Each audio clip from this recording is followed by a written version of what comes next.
In terms of financial markets, 2022 was one of the most eventful years on record.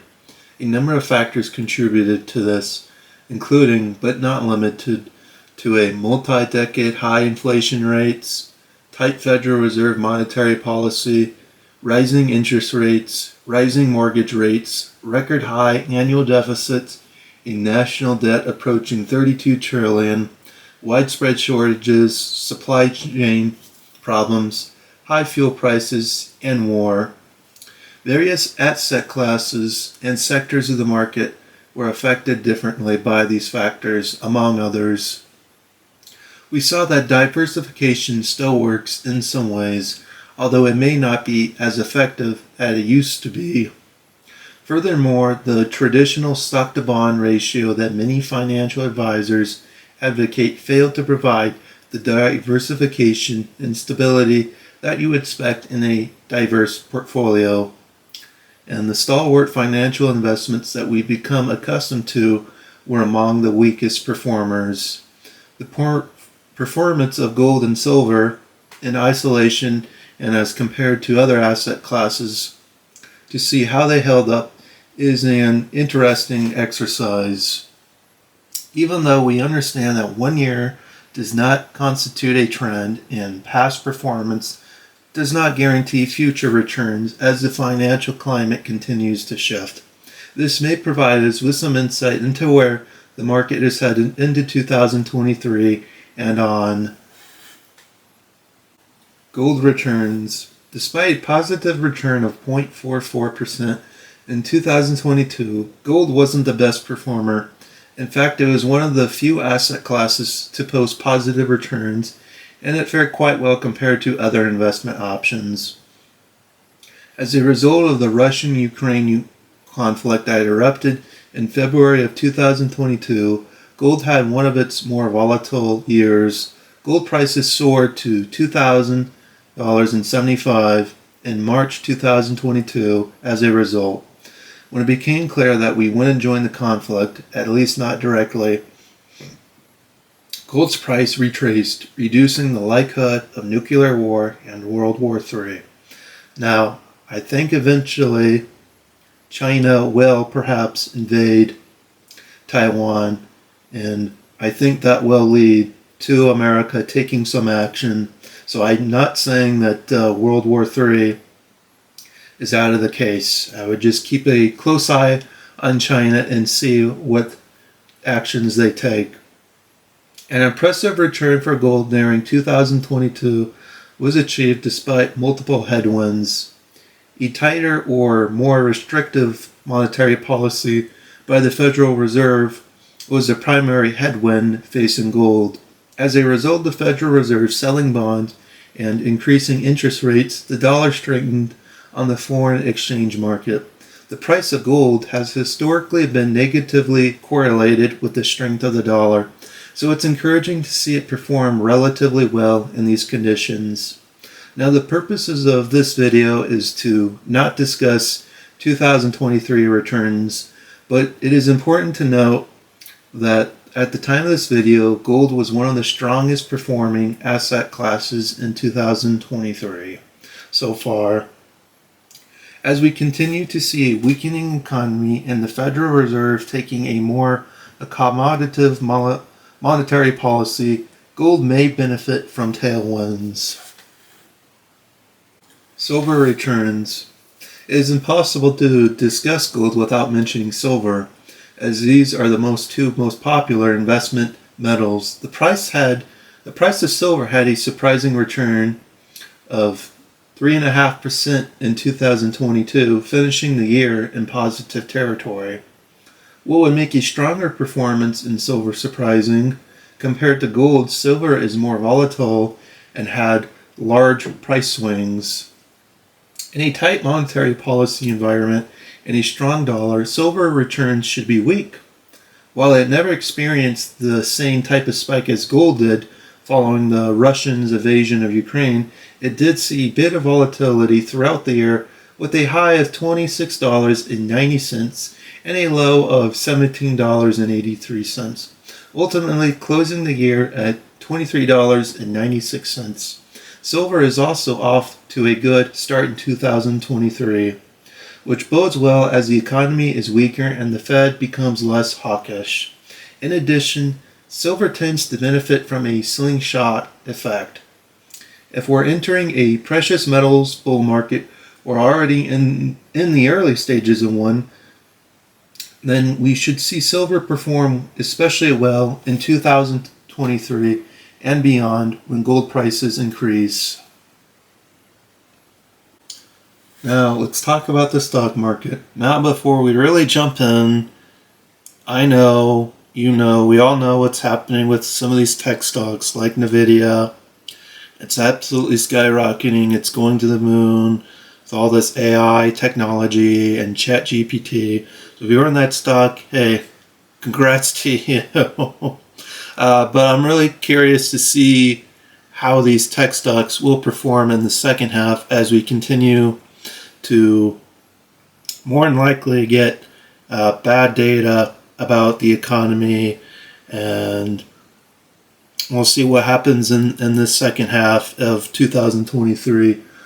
And some of you may have anticipated that some of the challenges we experienced this past year and taken a more defensive position in precious metals and cash, but the general public tends to take a more traditional approach to investing and likely has had the lion's share of their assets in investments in stocks.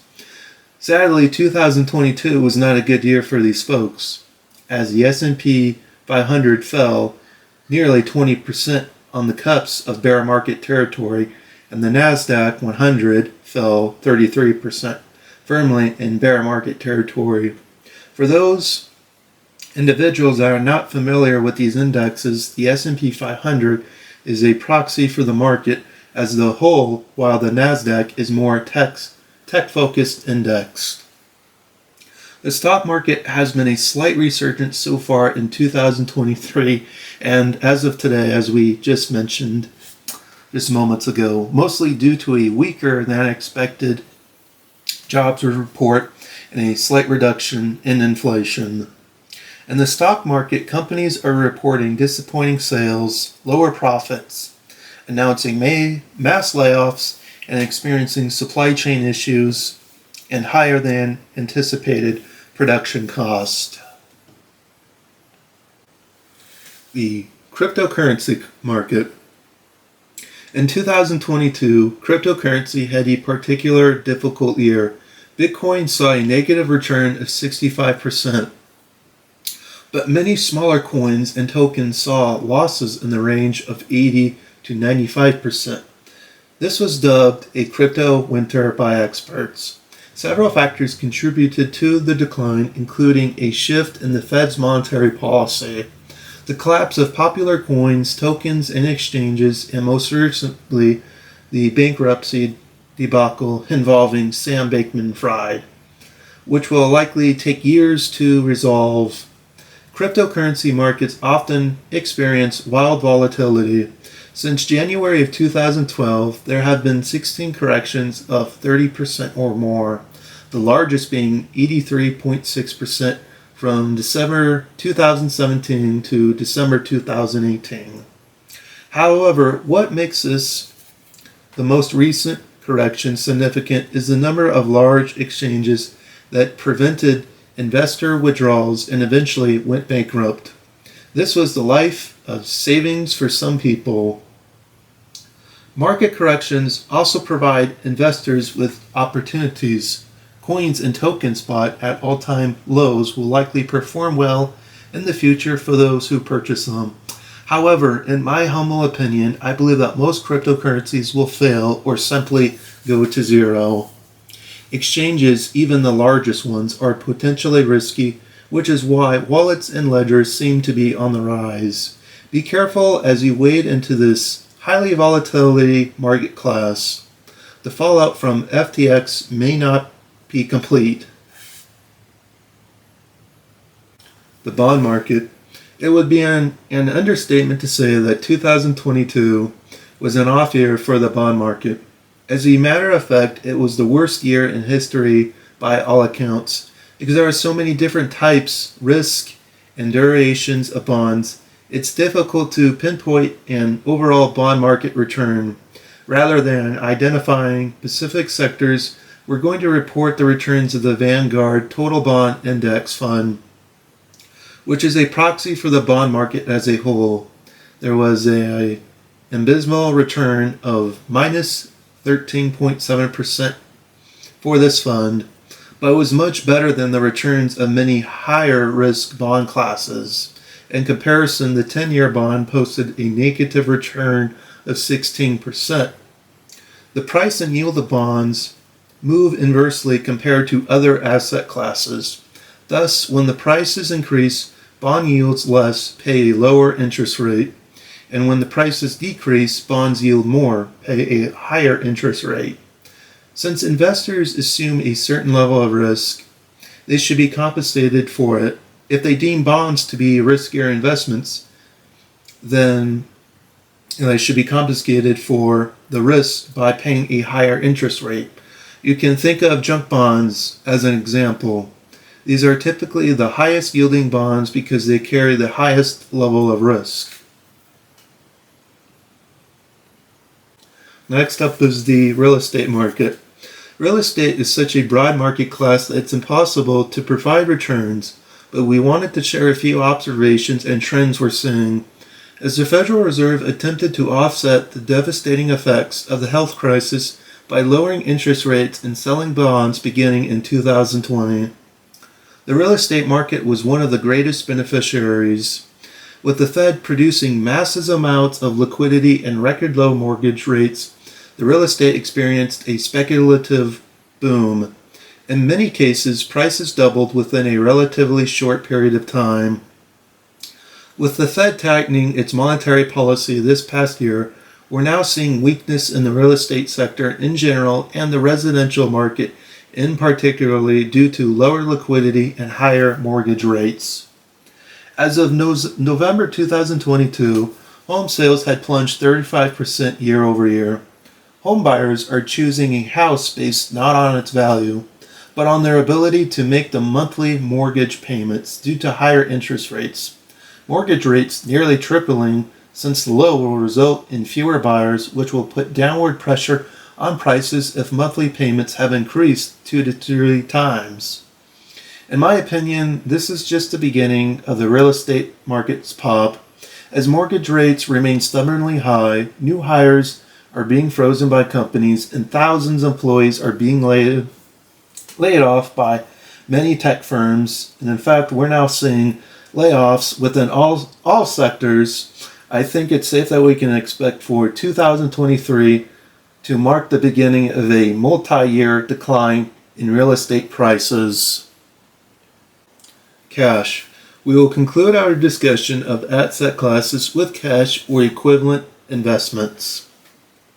Your bank probably doesn't offer an interest rate on your checking account balance if you have one. Even with a savings account, you won't be lucky if you earn more than 0.10% certificates of deposits, also known as CDs. CDs were the only way to get anywhere near a 1% return on your cash holdings during 2022. Now you must commit your funds for at least 1 year when you buy a CD during 2022. CD yields range from 0.14% to 1.38%. Now obviously, if you cashed out your investment anytime during the year, you were penalized and didn't receive a return. If you would have committed to a CD at the start of January 2023, the average return on 1-year CDs had increased to 1.41% inflation. For the month of January 2023 was 6.5%, meaning you're guaranteed to lose 5% for the year. The effect of this is of course devastating for retirees or people on fixed incomes. Often they take on unnecessary risk in search of yield in order to keep up with inflation. In conclusion, we spent some time analyzing the financial markets in the economy of 2022. We didn't hear much positive news, of course. As a starting point, we discussed about gold and silver. These metals had an uneventful year on the surface, but the important thing to remember is that they produce positive returns despite a number of headwinds. It is expected that those headwinds will eventually turn into tailwinds in 2023, and these asset classes will perform well this year and for multiple years to come. As such, as a gold and silver stacker, will continue investing in gold and silver as a safe haven asset for those looking to diversify their portfolios. Furthermore, due to the expected increase in demand for these metals, you yourself might want to consider these asset classes as a viable long-term investment option.